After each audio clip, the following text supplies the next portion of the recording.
विवाहित झीर तंटी चिपी हत्या अभियोग आनिले परिवार वर्ग। केन्दुझर जिला बारिया थाना अंतर्गत महिला सन्देहजनक मृत्यु। बारिया थाना अंतर्गत कंचन डुमुरिया गाँव में महिला सन्देहजनक मृत्यु होइतिबा नेई सूचना। हत्या अभियोग आनिले महिला माँ घर लोक। कंचन डुमुरिया ग्रामर बेनी सागर स्त्री जेमामणि सन्देहजनक भाव आज मृत्यु घटिथिला। खबर पाई जेमामणि पिउसी मालती मुंडा कंचन डुमुरिया ग्राम को आसी स्वामी बेनीसागर नायक मालती को तंटी चिपी हत्या करिथिबा नेई बारिया थाना रे अभियोग करिबा परे पुलिस गाँव में पहुंची मृतकों शव को जबत करी केन्दुझर जिला मुख्य डाक्तरखाना को शव व्यवच्छेद पई पठाइथिबा सूचना। घटना संपर्क में तदंत आरंभ करिछि बारिया पुलिस।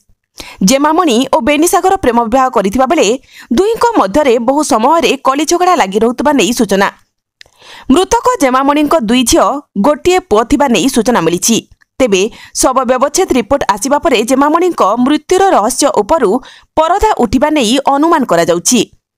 केन्दुझर जिल्लारू सरोज कुमार महापात्रଙ୍କ रिपोर्ट।